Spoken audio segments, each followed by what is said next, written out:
This bulletin proudly brought to you in association with Alex Campbell's Menswear.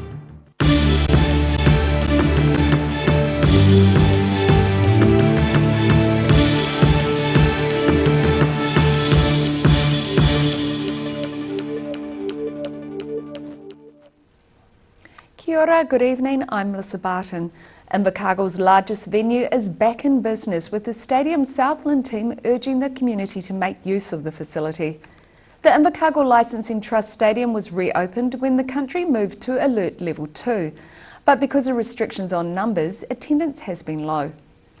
Despite a challenging past 2 months, ILT Stadium Southland manager Nigel Scout says the organisation is ready to hold sporting events once again. We're looking towards having obviously the opportunity of having teams coming in to train, which will be great, and some competitive competition type situations where under the Ministry of Health guidelines we can operate. COVID-19 has also led to the loss of two of the stadium's main draw cards. The Southland Sharks basketball team, who will not be taking part in any competition this year, and the Southern Steel, who will take part in the national netball competition being held in Auckland. It's been very difficult. Obviously we've got the Steel playing in Auckland. That's fantastic. We are still their home and they've been training every day here and will continue to do so, and obviously no Shark season. But we're really excited that we're creating Basketball South, and we're creating a new 3-on-3 competition as well. So it's something new for the province, which is really exciting. Scout says this year the stadium, which reopened today to the public, has lost about 40% of its events, but he hopes more bookings will come in later this year.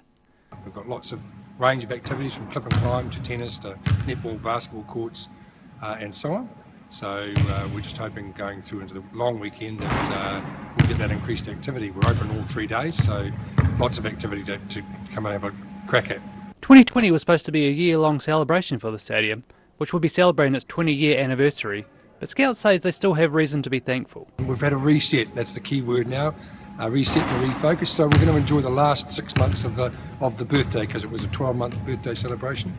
It was our biggest event number on record in our 20-year history we had planned for this year and confirmed, so again we're resetting. We put a lot of the events into the back half of the year where we can, and I'm very thankful for promoters. In Invercargill, the South today. Dunedin's Orokonui Eco Sanctuary released 2 new takahe yesterday. The pair were delivered from Burwood Takahe Centre in Tiana in time for the sanctuary's reopening to the public this weekend. The takahe were welcomed to Orokonui by a small group of staff members who stood watching as the pair of endangered birds were released. One bird is a male and named Bennett, while the other is a female named Waimari. It's hoped the pair will start breeding to help bolster New Zealand's population of takahe. At present, there are around 400 birds in the country, with the population growing by about 10% a year. The Eco Sanctuary reopens tomorrow for 3 days a week from Saturday to Monday. The Dunedin City Council has launched a new campaign aimed at enticing New Zealanders to visit the city. Costing $140,000, the marketing strategy is set to include at least one video promoting the town. Also included is a new app and other advertising. The initial focus of the campaign will be people in Canterbury and the southern South Island. It is set to expand to the North Island and eventually Australia. 17 cemeteries across the Waitaki district are getting some of their gravestones cleaned up by a team of volunteers. Headstones belonging to former soldiers and nurses are scheduled for a spruce up in recognition of the bravery many of the buried showed in war. Respect, rejuvenation and education are the key principles behind a project to restore graves of former military personnel in the Waitaki district. Former soldier Barry Gamble has set up a local branch of the New Zealand Remembrance Army, an organisation that has already restored more than 14,000 headstones across the country. There's a lot of heroes lying around in here, unsung heroes, who I'm sure would be probably shocked and horrified to see that they've been brought out into the open, but yeah, we're going to identify them whether they like it or not and give them the respect that they need. The Waitaki branch's ultimate goal was to record and restore the graves of every former soldier and nurse buried in the 17 cemeteries across the district. However, to clean a headstone, the group needed permission from the deceased family. The time will come where we can't find the owners, and they're going to look pretty shoddy and disrespectful. We all say that we shall remember them, but come and have a walk through a cemetery, and we soon forget. Gamble says reviving the headstones is rewarding, as all those buried beneath them have made great sacrifices. You feel quite proud because you've done some good, and the headstone looks really like it's brand new. Gamble is encouraging family members of former military personnel buried in the district to contact the group and give permission for the headstones to be cleaned. People can do this by emailing nzrawaitaki@gmail.com. In Oamaru, the South Today. Still to come on the South Today, Queenstown shot over jet looks set to resume operations again, and we catch up with the new National Party Tairi electorate candidates, so see you after the break.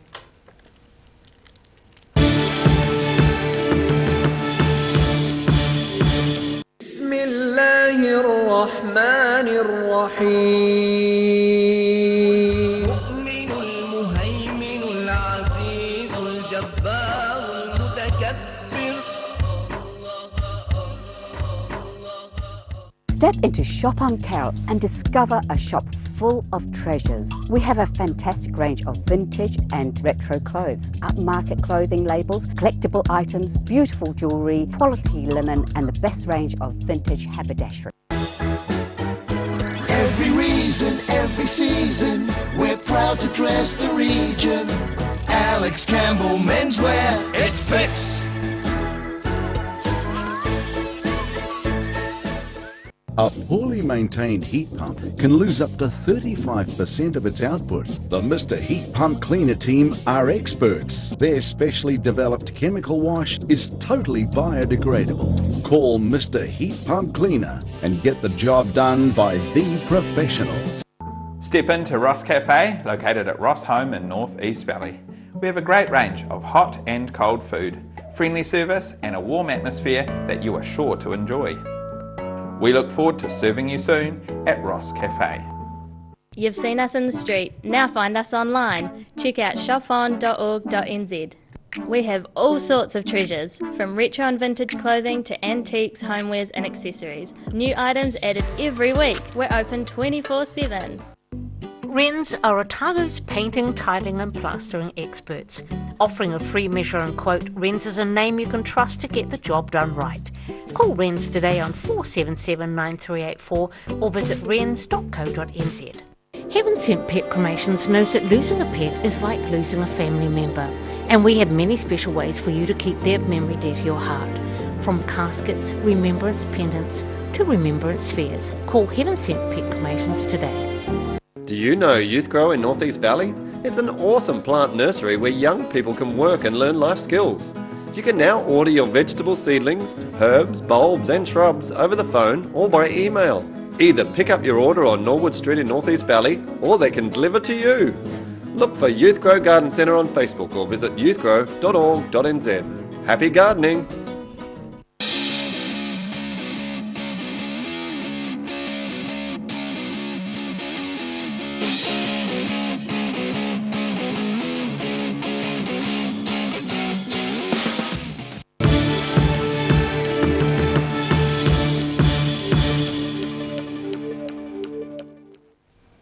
Welcome back.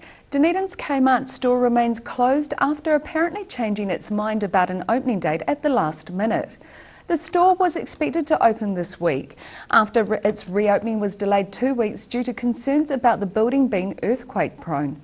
Earlier this week, Kmart's website had the Dunedin store listed as closed each day until today, when it was listed as being open from 8 a.m. Last night, the website was changed to list the Dunedin store as closed each day. Queenstown Shotover Jet is set to be operational again in a month's time. The jet boat tourism venture seen here in file footage from last year is part of Ngāi Tahu Tourism. The company recently axed over 300 jobs when it mothballed 10 tourism operations, but retained some staff at 2 jet boat ventures. The Hooker Falls jet at Taupo is set to resume tomorrow. When the Shotover jet resumes on the 3rd of July, it's intended to operate between Fridays and Mondays with a lighter schedule due to social distancing requirements and the absence of overseas tourists. Recently, the South Today caught up with the new Labour Party candidate in the Tairi electorate. Vying for the same seat, which replaces the former Dunedin South electorate, is National Party candidate Liam Kennaghan.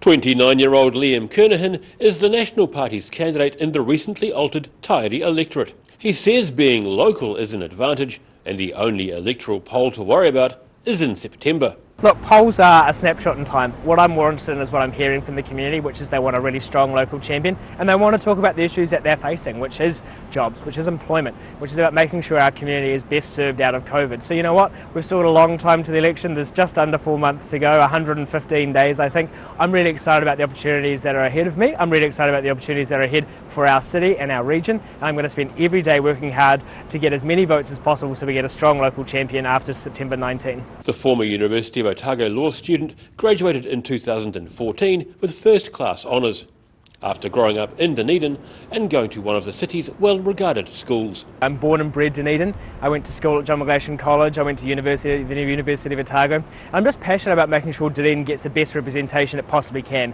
Having that local champion that can advocate for us in Wellington. Wellington's a pretty crazy beast. Sometimes they forget actually what it's like down in the south. So, you know, I've worked in Wellington. I know the processes. I can beat through the processes, and that's important. You know, COVID-19 presents so many challenges but so many opportunities for Dunedin, and I'm excited about the opportunity to represent our region. Kennaghan is no stranger to the capital and Parliament, having worked for parliamentary services under a top-flight swathe of National Party politicians, including recently rolled leader Simon Bridges. Oh look, well I just want to acknowledge obviously Simon and Paula. They are tremendous New Zealanders who gave a lot to their country, who care passionately about New Zealand. But look, the caucus made a decision and now Todd and Nikki are our leader. Look, I've worked with both Todd and Nikki. Nikki and Amy Adams particularly are really close friends of mine, so I'm excited about what that means for New Zealanders. You know, Todd has 20 years of business experience, particularly in the agriculture sector, and Nikki obviously having a strong presence in Auckland and in education, both really fundamental issues at this election. I'm excited about what that means, but you know, look at the whole team. Kennaghan's survived a few years in the political arena in Wellington and says he's not jaded. I've seen the good that politics can do. I know people give politicians a lot of whack, but you know, there's actually a lot of good. And for instance, you know, this week we've had a number of local issues, whether it's around small businesses. You know, the Dalclutha Play Centre got in touch with me about a lack of funding for them, and I see my role very much being about to cut through all the Wellington bureaucracy and making sure we get our fair share of the opportunities down here. He describes his family as deeply rooted in the National Party's values. New Zealand is set to go to the polls on September the 19th. In Dunedin, the South Today. After the break on the South Today, house prices are expected to fall across New Zealand in the wake of COVID-19. And we have the weekend's weather for you, so stay with us.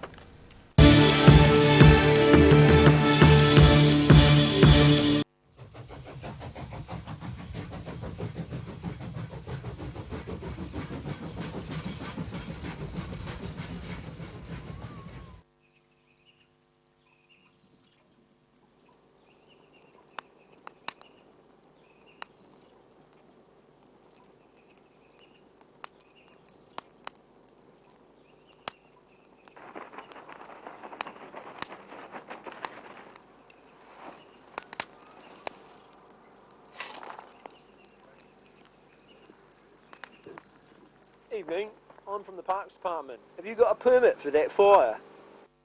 Wrens are Otago's painting, tiling and plastering experts, offering a free measure and quote. Wrens is a name you can trust to get the job done right. Call Wrens today on 477 9384 or visit wrens.co.nz. Every reason, every season, we're proud to dress the region. Alex Campbell Menswear, it fits.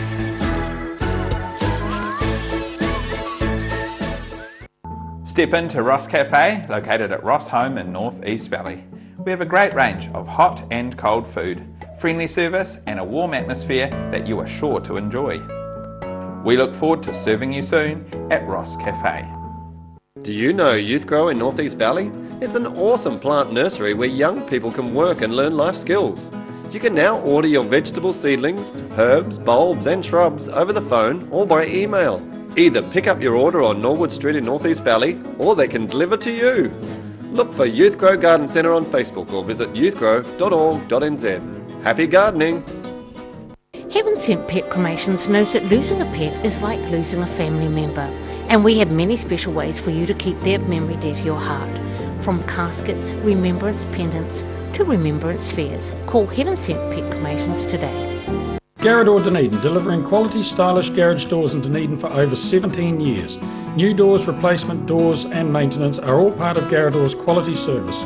Garrador Dunedin offers a full range of modern quality doors to suit any home. Come visit the team. A poorly maintained heat pump can lose up to 35% of its output. The Mr. Heat Pump Cleaner team are experts. Their specially developed chemical wash is totally biodegradable. Call Mr. Heat Pump Cleaner and get the job done by the professionals. Step into Op Shop on St Andrew and discover a place with plenty of bargains for yourself, your friends and the whole family. We have new items arriving every day. Visit us for a fabulous range of economy and upmarket clothing, accessories, books, shoes and more. Shop with us and support your community. You've seen us in the street, now find us online. Check out shopon.org.nz. We have all sorts of treasures, from retro and vintage clothing to antiques, homewares and accessories. New items added every week. We're open 24/7. بسم الله الرحمن الرحيم المؤمن المهيمن العزيز الجبار المتكبر.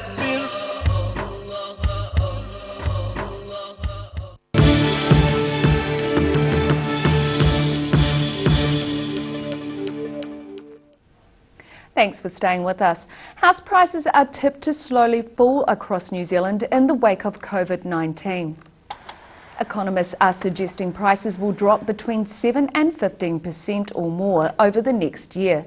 South Island regions listed as being most vulnerable to price drops are ones with a dependence on tourism. These include Queenstown, Nelson and the Mackenzie and Kaikoura districts. Plunging prices are set to be a problem for those in financial distress, having lost jobs or businesses and unable to meet mortgage repayments. However, it won't be the first time house prices have fallen, with prices having dropped over 10% during the global financial crisis of 2008. And in Dunedin, a 10% price drop would only bring prices back to the equivalent of October last year. And now a look at what's happening in tomorrow's ODT. Welcome, Craig Page. What have you got for us for this weekend's paper? Good evening. Saturday's paper too, so plenty of reading to enjoy. We've finally got a bit of good news today. Confirmation K-Jet out of Queenstown's been granted consent to operate a commuter ferry service in Queenstown. It enables them to run up to 6 jets, which are capable of carrying about 42 passengers each. Around 800k each, so expensive business, but yeah, they're really excited about it. Kind of a long-term thing, I think, given Queenstown's situation at the moment. They hope within 5 years it will be fully operational, so well down the track there. It's looking that to run help from some of the infrastructure over there too, because that was a major problem, like people getting into town, and it's basically gridlocked from about 8 o'clock in the morning, I believe. Oh, definitely, it's been a big problem for a long time. I mean, they brought the bus services and the $2 buses. Yeah. Up there, which has helped alleviate some of that, but you know, once it gets enough. back to full strength, it will be a problem. So the service is going to run from Queenstown Bay out to Kawerau River. So yeah, plenty of opportunities there, and an exciting opportunity. We've got another story about Otago Polytech. A bit of a sad day down there today with the chief executive Phil Kerr's final day after 16 years in charge down there. He's done a great job for the Polytech. When he took over, they had some real problems there, financial issues, not great numbers, but he's managed to turn it around, and it's been a real asset not only for the Polytech but the city. Sad to see him go, but he's certainly left it in a good situation. Yeah. Sports, fairly significant day for sport today as well, with COVID level 2 restrictions, meaning we can now gather at numbers of 100. So that means a lot of sports teams can finally get back on the field. Confirmation that the club netball will get underway middle of next month and run through to September, and secondary school rugby as well. That's going to follow similar dates. So there'll be a lot of relieved people, I think, and a lot of relieved parents too. I'm sure there will be. Chance to get those kids out the door. Get them out being active. Exactly. And finally, weekend mix as well. We've got a profile on our ODT cartoonist, Sean Yeo. He started with the paper in February, and I guess had a pretty tough job as a cartoonist. He's been there during lockdown, when there's really only been one subject to draw about. So yeah, our features editor sat down with him, had a bit of a yarn about how he's managed, where his inspiration, how he got into cartooning really, which is a bit of a dying art. So yeah, well worth a read.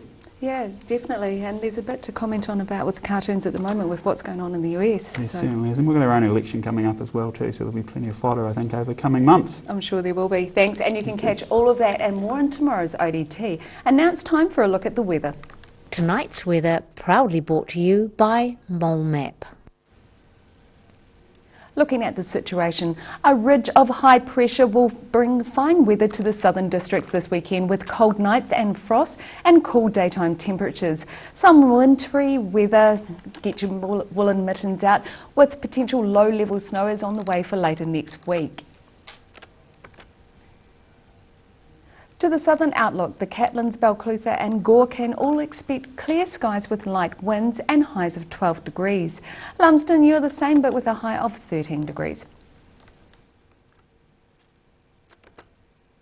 To the central outlook, it's clear skies with light winds for everyone here. Alexandra reaches 13, Queenstown 11 and Wanaka and Tiana both reach 12 degrees. To the northern outlook, it's clear skies with light winds for everyone here. Timaru, Oamaru and Twizel all reach 13. Amarama, you're on 1 degree less on 12 degrees. In Dunedin tonight, it's becoming fine tonight with frost by dawn and an overnight low of 0 degrees. Sunny and cool both tomorrow and Sunday with light winds tending northeast on the coast. Frosty at night, a high of 13 and a very cold low of -1 on both Saturday and Sunday. And in Invercargill, there'll be some cloud tonight with an overnight low of 3 degrees. It'll be fine and often sunny tomorrow and Sunday, but some cloud at times with light westerly winds. Cold daytime temperatures with a high of 12 and a low of 3 degrees on both Saturday and Sunday. And that's all for our news this Friday. For the latest news from the Southern region, head online to odt.co.nz and follow Channel 39 on Facebook and YouTube. Thanks for joining us. Have a great weekend. Ka kite anō.